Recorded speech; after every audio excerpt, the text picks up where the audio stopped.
Монгол улсад орчин цагийн музей байгуулагдсан 100 жилийн 2024 онд тохиосон. За тэгээд 20 дугаар зууны их үед ардын хувьсгал ялаад судар хүчгээ өрөөлөн байгуулад бид нэр шинжлэх ухааны замаар Монгол улсад соёлын модернизацийг эхлүүлсэн. Энэ хүрээнд музей, номын сан, архив эднэр одоо байгуулагдаж үүд хаалгаа нээсэн байдаг. Тэгээд яг музей нь бол музей байгуулах ажил 1921 онд судар хүчгээ өрөөлөн байгуулалтад зэрэгцэж эхлээд 24 онд олон нийтэд үүд хаалгаа нээсэн байгаа. Ингээ 24 онд үүд хаалгаа нээхдээ Богд хааны ордон музейд бид нар хааныхаа ордонд музейгээ байгуулж олон түмнийг үлээж авсан байгаа. За тэгээд энэ анхных нь үзэгчд нь бол одоо үндсэн хууль баталсан их хурлын гишүүд анхны гишүүд байсан.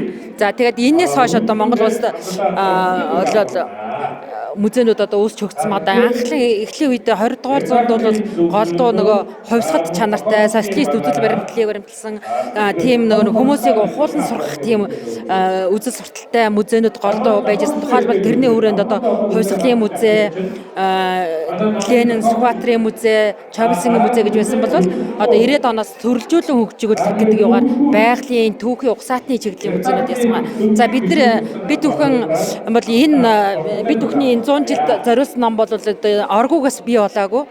Музейд ажиллаж байсан маш олон судлаачид, эрдэмтэд, шинжлэх ухааны академи эрдэмтэд эдгээр одоо чиглүүлээд тэгээд 60 жилийн ой номон дээр хамгийн анхных нь ном бол энэ бүрнэ гэж энэ хүн насаараа одоо соёлын яамд музей удирдах газар музейн захирал хийжсэн ийм эрхэм хүн байгаа. Энэ хүн бол энэ дуртатгал бичсэн Монголын шинэ үеийн музей гэж энэ музей 70 жилийн ойд зориулж энэ дуртатгалаа бичээд тэгээд энэс хойш ном хөгжсөн ба 80 жилд нь Монголын үндэсний түүхийн музейн захирал аюудан очир хатан түүхийн хүрээлэнгийн эрдэмтдийн ажилтан Хатанбаатар нар одоо Монголын музейн товчоо ингээд нэг цэхэр ном гаргасан бол 80 онд энэ ном гарсан.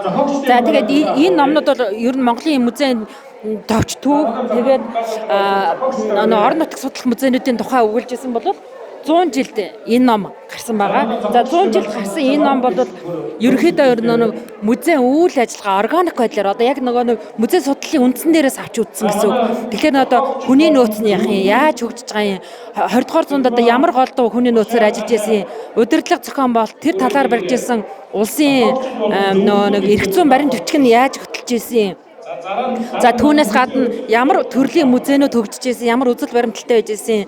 За тэгжээт л одоо 21-р зууны ихэнх үед одоо музей судлал гэдэг юм манад гарч ирсэн байна уу, гарч ирээгүй байна уу хэмээтээр яасан. За тэгээд энэ дэр үйл ажиллагаа нь гэхээр мэдээж хамгийн эхлээд музей үүсч байгуулахдаа сан өмөргөө эхэлж байгуулдаг. Одоо Монгол улсад бол сан өмөргөө бий болохдоо ардуудаасаа цуглуулад одоо Симиков Эндрюс нарын археологи Козлов нарын археологи тэгээ Монголын судар хүчгээ өрөөлөнгийн эрдэмчлэгийн ажилтнаар цуглуулж исэн бол одоо нэг язгууртан хааныхаа хөрөнгө хураах тийм маар бас бүрдүүлж исэн. За тэрний дараагийнх нь бол эрдэмчлэгийн ажилт. Нөгөө цуглуулсан юм сан өмөрг болохын тулд биднэрт эрдэмчлэгийн ажил. Тэрэнд нэр томьёог өгөх, юу гэдгийг хэлэх, тэгээ сан өмөргийн данс бүртгэлийг хийх.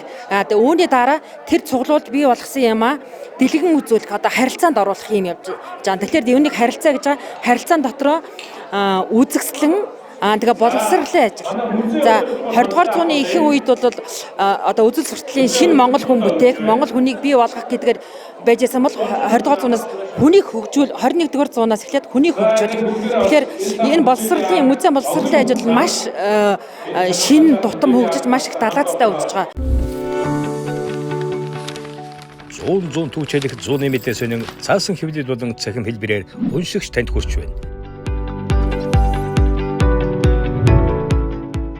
Иргэдээ өмөөч өвчин.